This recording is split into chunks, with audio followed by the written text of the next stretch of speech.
In this episode of Soup and Stuff, Soup sits down with Niko Petrides, a Steubenville, Ohio native who has hit the ground running in his early MMA career. The natural striker is currently 3-1 in his professional career, set to fight again on May 27th in Virginia for the A.M.M.Y Welterweight MMA Title bout. We're going blow for blow in this episode of Soup and Stuff. What up, dog? What's up, brother? How you doing? You look good. What's up? Nothing. You look good, man. Good to hear from you. That hoodie's sweet. What do you got on? That's one of my sponsors, some young baby sweatshop right here. That thing's sweet. Look at that. I'm trying to come up with some style. You know what we got to do? One of your fights upcoming, we got to get you some Pine Room gear. Walk out of that tunnel with it, dude. That'd be sweet. I'm all about it. So how's just so you know, you're up on our TV. Like if you see me keep looking away, you're up on one of our screens, but I can see you here on the computer. That's perfect. So walk me through training. How's everything going? Are you rolling? Are you healthy? Yeah, right now I'm real super healthy. Training, man, we're 6 days a week, 3-4 hours a day, and that includes strength and conditioning, cardio, MMA, everything, man. So it's just, as of right now, we're just like, this is one of the busiest times for us at the gym. We have, in a 3-week period, we have like 15 of our fighters fighting. Wow. We go MMA fights February 18th. We go kickboxing fights February 25th, and then MMA fights March 4th. Wow. And so on my team, there's just an unbelievable amount of energy at the gym right now. Well, that's got to be good for you, right? Because all you guys are kind of probably feeding off that, right? You guys are training at high intensity and rolling. It's super nice because that's what you would expect, but the only downfall to it is, like, I learned this as I got into the sport. As you said, as a fighter starts getting closer to their fight, their intensity picks up because they just start getting anxious. They're ready to go. So usually, as a training partner, if I don't have a fight and my buddy has a fight, I let him beat me up a little bit. Yeah. I let him get his confidence. I let him get his swagger going. So as of right now, we're all sitting there just like pumping at the bench, ready to go, like trying to kill each other when we spar and stuff. You're less than a month away from your next fight. 3-1 right now, coming off a rear naked chokehold. So just walk me through what went through your mind. It was in the third round, right? Your last win? 5 seconds left to go. 5 seconds left to go. Walk me through what was going on and kind of what you were thinking with time running out. That whole fight, man, I'm actually a striker. I like to grapple, but I'm more of a striker than anything. And I had difficulties finding my ways in, my setting stuff up. And shout out to Benny, he was a great striker. But I knew I had to adapt on the fly, and I knew it was going to be my grappling. I just had to go in there, kind of know I had to take some shots, being a little bit smaller fighter than my opponent. And so I decided to grapple wrestle. And my coach, Dewan, and my training partner, Cheyenne, in my corner, the first round, they told me I won. The second round, they were like, hey, it could go either way. Third round, you have to win, or the judges could score it the other way. So as a fighter, you really don't, going into that third round, I'm just sitting here like, I like watching it back. I'm like, oh, I was up 2-0. But during the fight, you're not thinking that. You're like, I'm looking for a finish. I'm not leaving this in the judges' hands, because if it somehow they see it go some other way. So fight came out. He hit me, I think, with a hook real quick, and I shot immediately. Took him up against the fence. It was able to mount, and I was hunting submissions all night, and I was able to posture up and create some ground and pound. He gave up his back, and then I threw the choke in, and he stood up and jumped up and tried to slam me on my back. And after that, I heard the clacker goes off when there's 10 seconds left to go in the fight. I heard it go off, and I hear his cornerman screaming, 10 seconds, 10 seconds, 10 seconds. And I'm like, oh my God. And then I see him go like this, and he starts tapping. And then after that, I was just. Yeah, you went nuts. It was awesome to see. The videos are great. The pictures looked so good. And I asked you, I remember I saw you, I think it was the day after or 2 days after your fight, when we were watching football together in Raleigh. And you were hobbling around, walking on one foot. You were all beat up from that. It was awesome. It was the day after. I couldn't walk. He tore my leg up, but I knew I had to. It just came down to who wanted it more. So tell me a little bit about your next fight then. Are you watching film? Do you know what kind of fighter you're going up against? How are you preparing for it? The ins and outs of all this. So my next fighter, I'm familiar with him. The coach, my coach sent him to me, and then I found out he actually fought one of my best friends and my training partners last year. So a couple of his fights are on YouTube. So we were able, me and what's funny is my training partner that he's fighting March 4th just fought the dude I'm fighting. So we were able to watch film together, and nice. I was able to pick my we were supposed to help each other out. First time fighting a southpaw, which I'm looking forward to. I see a lot of openings and a lot of holes. But there we go. Every fight that I've watched, when I went back and watched it, I see myself progressing. I see myself adding to my game. I see myself. And this one, I'm just going to keep saying it as every fight I take is I'm just getting better and better and better. And I'm an exciting fighter. I'm not going to win the judges' scorecards. I'm going out looking for a finish, and that's awesome. What I want to do. I think one of the coolest things is, and whatever the sport may be, football, basketball, baseball, hockey, you name it, in your sport, the mental side behind these athletes is so crazy. You hear them talk, how they prepare and what's going through their head right before a big touchdown or before they step on the mound to pitch. Walk us through kind of your mental state the night before the fight, the day of the fight. What is going on in your head when you're walking into that octagon? Because I know me, I would be freaking out. I wouldn't know what to do. So tell people a little bit about how that goes.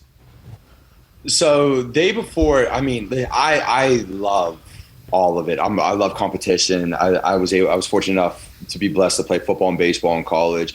Love competition. And so everything leading up, the preparation of camp, I embrace it. I embrace going in there with the team. The weight cut's the worst part. Cut the weight. Terrible, tragic. But that's honestly what makes me the most nervous is stepping on that scale on Friday. I hope I put everything, I don't want to come this far to just come this far. I want to be able that I made sure that I'm a professional. I made weight. And then that night we usually go in, make the weight, go have a team dinner. Us and the teammates, we usually go eat. The coaches will go eat. And then the day of, I'm anxious. I'm sitting there. Obviously, I wake up, I say my prayers. I thank God, thank my parents that I'm allowed to be able to do what I love and that I'm blessed with the ability to do what I do. And then right backstage, we start warming up. It gets closer and closer and closer in fight time. And I start getting into this space in my head where I don't like to bring it up, because it's not who I am as a person, but I'm able to. Everyone's has their stories of having a tough life growing up. I'm sure everyone has stories, but I'm able to channel everything that's put me down in life, and it just comes out. And I'll be honest, I like fighting, but man, I'm nervous. Anything that says they're not nervous, it's a lie. Throw it out the window. But I think it's the nervousness and being a little bit scared that makes me be courageous, that makes me be brave, become brave, that makes me do that. And then once I hear my song go on, my walkout song go off, something just flips in my head where it's at the end of the day, I'm getting locked in another cage with a man that wants to do horrible things to me. So if I don't possess and let out what the ongoing joke at the gym is what we call my brand that I've been running with is having this dog in me. If I don't let that dog out, it's gonna be me. Then I'm gonna be the one laying on the canvas. Yeah. And if I'm trying to make a career out of this. I'm trying to be the best I possibly can be, and so it can't be me. It has to be you. So at the end of the day, it's I pray that God allows me to become victorious, but if not, allow me to learn from it so that I can grow. Yeah, absolutely, man. It's so cool to hear you talk about it, and I think it's an incredible sport. We got guys from the Pine Room that absolutely love it. When there's a fall nights when the big fights are on Saturdays, we got football put up and we got a whole TV that's got UFC on. So what do you think is the most important part of how you fight? What do you take the most pride in, and what do you work on the hardest to make sure when you step in that octagon, you're going to be better than the other guy at this part of your fighting? Thank you for asking this question, because this is who I am as a person. It's my cardio. It's everyone will come to you and say, oh, I pride myself in my striking. I pride myself in my jiu-jitsu, my Muay Thai, my kickboxing. It's my cardio. At the end of the day, my coach taught me this, and I'm fortunate enough, and I'm so blessed to have the gym I have, the coaches I have, the training partners I have. But this is one thing that stuck with me is when I go out there in the first round, I'm going to drain your gas tank and I'm going to drain my gas tank. I'm going to take you into the deepest of waters, and I'm not only going to drown you, I'm going to drown myself. And then second round, let's go. We're going to swim even deeper. And then third round, it's going to come down to who's not more technical, who wants it more. So I'm going to sit there. I want to make you quit. That's my goal. I want you, whether it's a knockout, tap out, TKO, I want you to give up your back. I want you to give me that submission. I don't want to take it. I don't want to take the knockout. I want you to give it to me because I'm so tired and you're so tired that you have no other option. And I'm just going to keep pushing. I have a couple screws loose where I know I'm tired, but I'm just going to keep going until I physically, like, if God forbid, if I lose, I want to be drug out of that octagon because I can't walk. And so that's what I pride myself in the most is I push myself in the gym every single week.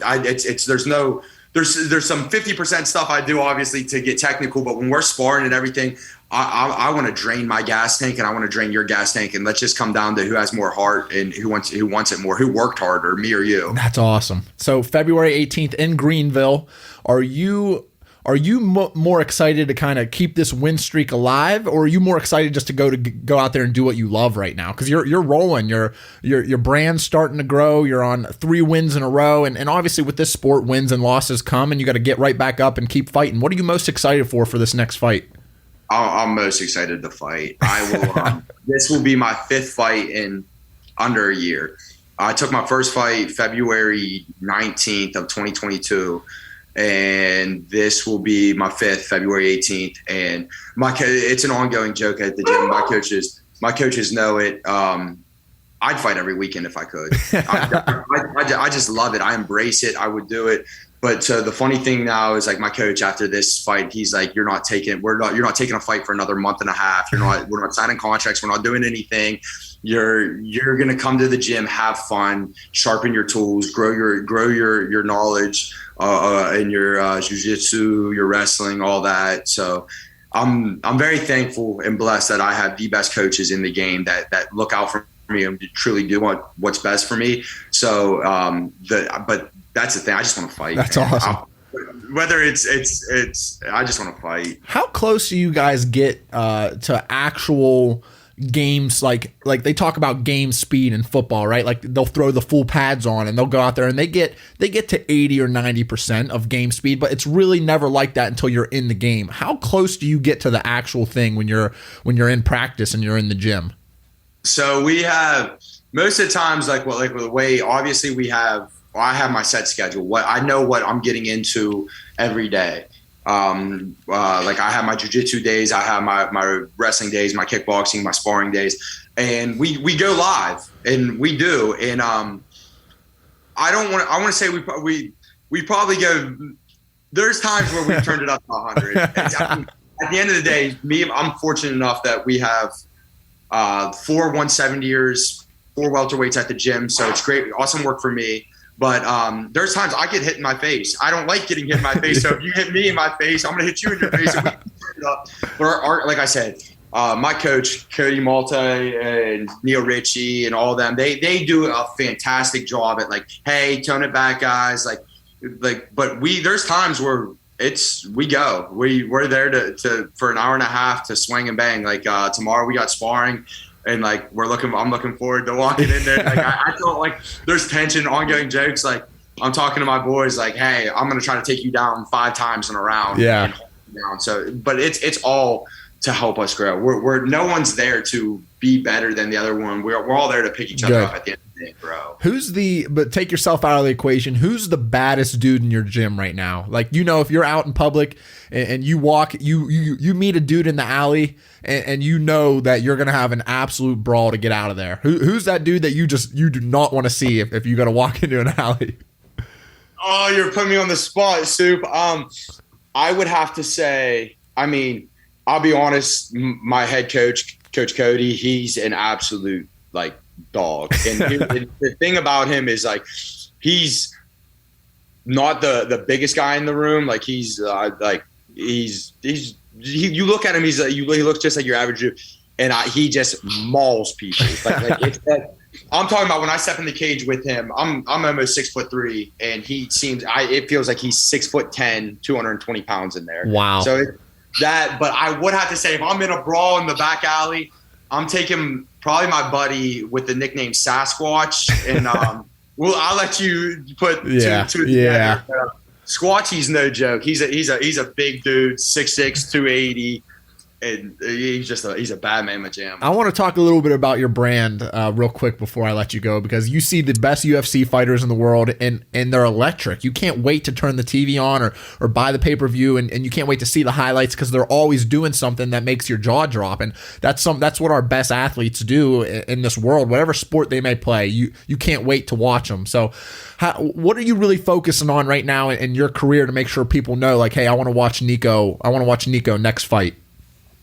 Man, that's a great question. I appreciate that. The big thing is, like, I like to relate myself to like a candle. Like when you light a candle, you put a flame on, and that flame stays on until it physically runs out of wax and can't light, or you have to blow that candle out. But that flame's always on. And so the biggest thing is, I just want to keep going and going, but with my brand is I want to be exciting. I'm not, obviously I want to entertain the fans, and so far I'm very fortunate enough that my last 3 fights have been bangers and they've been fun to watch. But like I said, so we've had this ongoing joke. I had a fight in September, and the camera picked up me telling my coach that I told him I had 110% dog in me.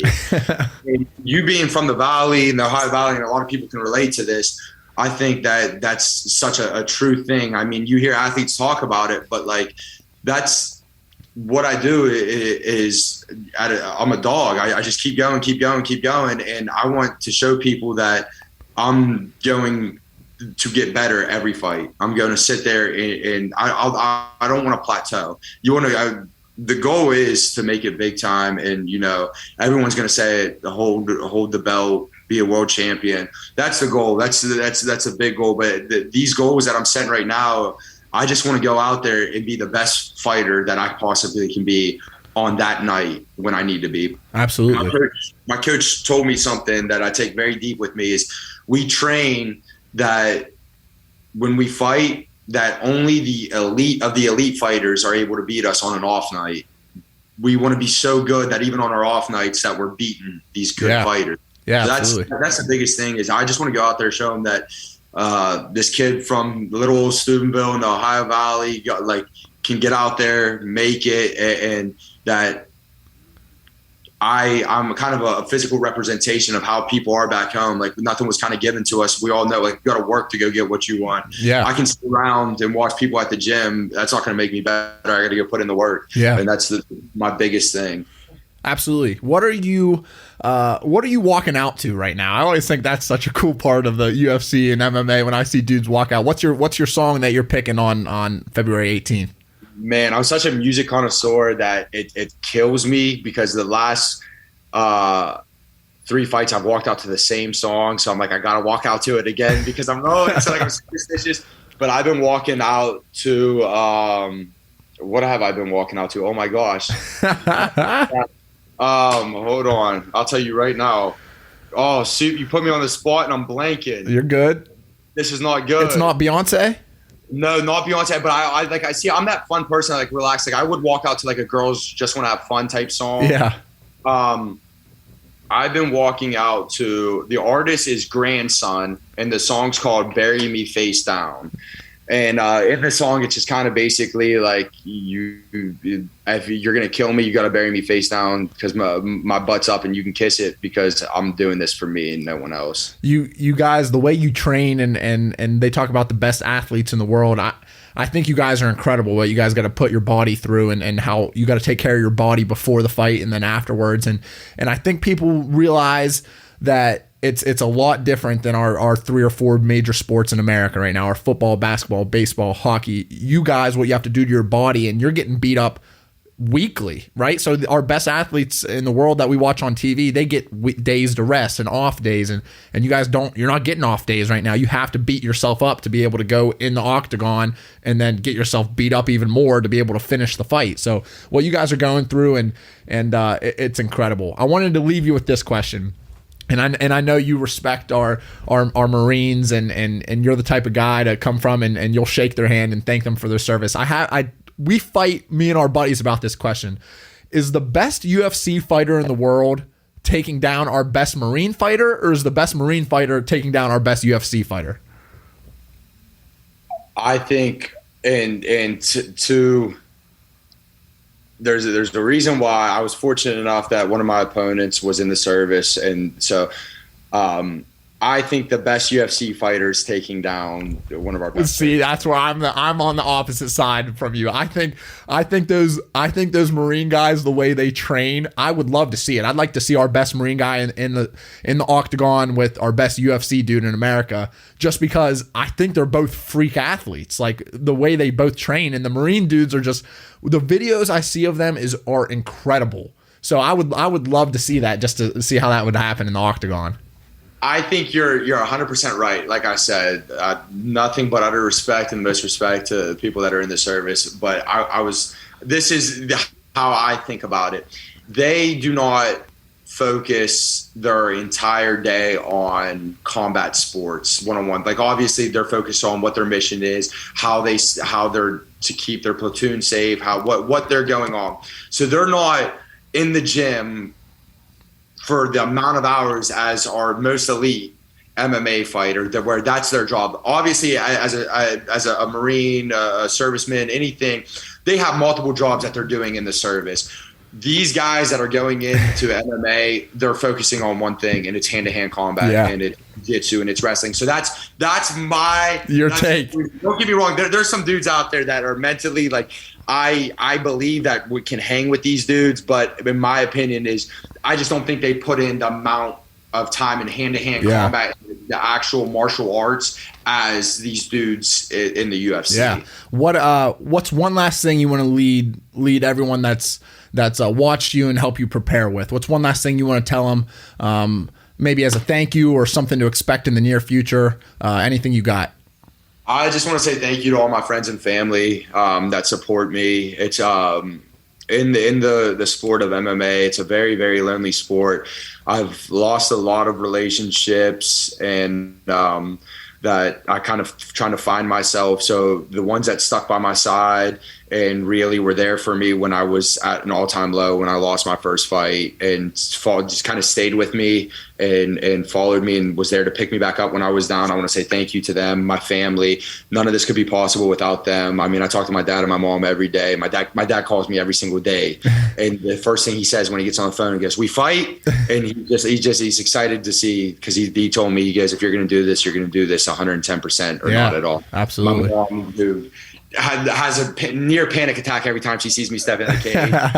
And then my coaches, Coach Cody, Coach Neal, Coach Schroeder, my training partners, Cheyenne, Gonzo, Sasquatch. None of this could be possible without them. I walked in, I've been training MMA for a little over a year and a half now. And there was a point in my life where after that last fight, I was going to pack it in. I was at an all-time low. I was going to move back to the Ohio Valley. And if it wasn't for Elevate MMA Academy and all the awesome training partners, awesome coaches, awesome people at the gym that aren't even fighters that have helped pick me up, been there for me and supported me. If it wasn't for them, I wouldn't be where I'm at today. And if it wasn't for awesome people like you and like the podcast giving me an opportunity to come on here, like none of this could be possible. So it's as much as it is an individual sport, it's it's a family. And like I said, there's always a quote that says it takes a village to raise a child, but it also takes a village to have a family. And if it wasn't for those guys, like I said, they're not even my training partners and my teammates. We text each other every day and tell them we're family.